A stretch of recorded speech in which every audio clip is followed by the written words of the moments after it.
There are many distinguishing features that set Anakin Skywalker apart from the rest of the Jedi. Many point to his choice of a darker attire, which represents his rebellion and independence from the typical Jedi standard. His roguish attitude also lends well to his perception as a renegade, reminiscent of Qui-Gon Jinn, albeit with much less wisdom. But the one feature that gives Anakin his complete image is the long scar that runs vertically down his right eye. For such a noticeable attribute, there is surprisingly little mention of it on screen. Anakin had gained it off screen at some point after the events of Attack of the Clones, and just showed up with it in Revenge of the Sith with little to no explanation. Many instead choose to focus more on his cybernetic arm, something given to him by his greatest enemy and teacher, Dooku. This makes sense considering that receiving a small facial scar in service of the Jedi Order isn't nearly as bad as losing an entire limb. However, the scar on Anakin's face is actually far more important than many realize, and we're not just talking about how he got it, but rather what it means for Anakin as a person and his journey in becoming Darth Vader, and was put there very intentionally by George Lucas. So join us as we open a holocron and discuss Anakin's most mysterious injury in detail and find out how it ultimately shapes his destiny. While once being very obscure, it is now a bit more common knowledge how Anakin got his scar. The main story people point to is in Legends continuity from Star Wars Republic number 71, where Anakin would be taking some much needed alone time in the industrial sector of Coruscant. This was a place that was mostly empty save for worker droids. Interestingly, not far from here what is known as the Works District, which was the plane of Coruscant where Dooku and Palpatine would meet and train in secret. Here, Anakin was hiding out with his speeder and watching a recording of a message that he had received from Padme. Padme was telling him how much she missed him and how she was remorseful how her life as a senator and his life as a Jedi was keeping them apart. His defenses were lowered, and because of that, Anakin did not sense Asajj Ventress was nearby. Asajj had come to Coruscant to kill Quinlan Vos and Obi-Wan Kenobi, but she wasn't able to get close enough to them, so Skywalker would have to do. Ventress had it in her mind the defeat that she suffered at Anakin's hand very early on in the Clone Wars on Yavin 4,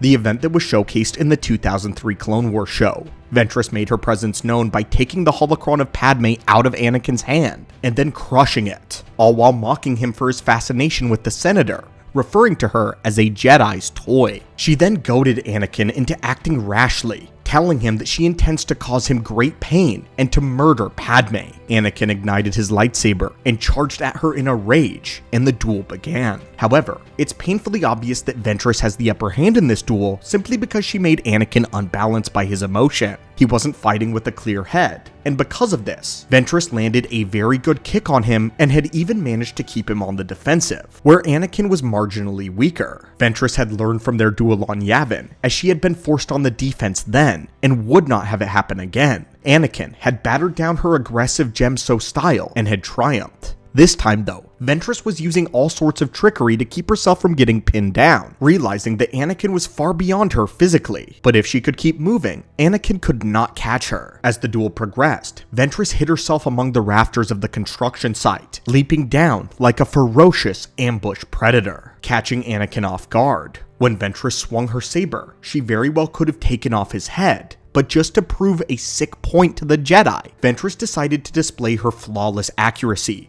dragging the tip of her second lightsaber up the side of Anakin's face, burning him on his left eye. Unfortunately, her little lesson didn't exactly get through to Skywalker. All it did was enrage him, and when Anakin crossed a certain threshold of anger, as Palpatine would later point out, it gave him great focus. He rushed Ventress once more, but began to dominate her with the blade. He adjusted to her acrobatics by delivering a harsh kick of his own, and then releasing his power in the Force, overwhelming her with a storm of objects and debris from the construction site, similarly to how Darth Vader would fight sometime later. Anakin ends the duel by summoning a web of electrical cables and tying Ventress up. This time, Anakin pulls himself back from the edge of the dark side and refuses to kill her. He cannot let her go with no punishment, and will let fate decide what happens. Anakin releases the cables and allows Ventress to fall deep within the chasm below. And that was the duel that got Anakin his most noticeable wound. At the time of this recording, there is still no answer as to how Anakin got his scar in canon. In the Legends comic that we got this from, this happens around 6 months before the events of Revenge of the Sith. but Anakin is shown to have the scar pretty early on in the Clone Wars. Right now, according to a relatively unknown 2008 Clone Wars magazine, it is still canon that Anakin's scar was received from Ventress at some point very early on in the Clone Wars. Though what's most fascinating about Anakin's scar is not how he got it, but what it represents. George Lucas actually never cared about how Anakin got his scar whatsoever. He didn't even write a story for it. He only cared about what it represented for the character. At one point on the set of Revenge of the Sith, someone actually did question George on how Anakin received the scar. In response though, George humorously answered like this: "I don't know, ask Howard." Lucas said this referring to the president of Lucas Licensing, Howard Rothman.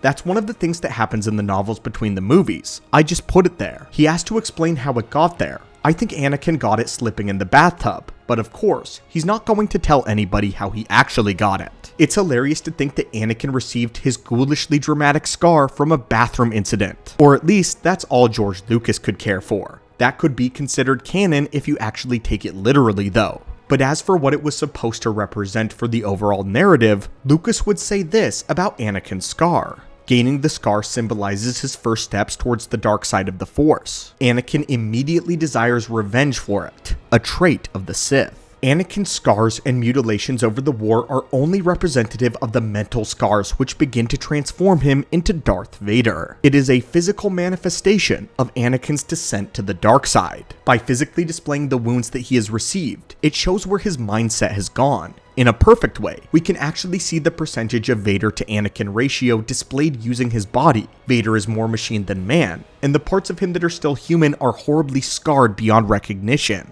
This is when, as Hayden Christensen put it, he is 98% Vader and only 2% Anakin. But at this point in time, Anakin has just one mechanical hand and a single scar. This translates to 2% Vader and 98% Anakin, a ratio which only continues to increase as the Clone Wars rages on. More and more Anakin succumbs to his fear, anger, and desire for revenge. As you notice, Anakin always performs the dark side actions with his mechanical hand, and his Jedi actions with his living hand, showing the emerging of Darth Vader. When Anakin interrogates Poggle the Lesser, he first tries to use the Jedi mind trick with his living hand. When that doesn't work, and Poggle mocks him, Anakin then backhands the Geonosian with his mechanical hand, before force choking him. There are many other instances such as this, but in nearly all of them, Anakin almost exclusively force chokes with his mechanical hand, the hand of Darth Vader. And there's no coincidence that his scar is on the same side as the mechanical arm of Darth Vader. Both of these are features like an eclipsing shadow slowly consuming Anakin's very being. Perfect visual storytelling. But anyway friends, this is the true origin and meaning behind Anakin Skywalker's scar, and why it was far more important than many realize. But tell us, was this something that you had ever wondered about, or picked up on before? When you see Anakin's scar, do you think of a heroic sacrifice, or an emerging inner darkness? Let us know down below. And as always, thank you so much for lending your time to the archives today, and may the Force be with you.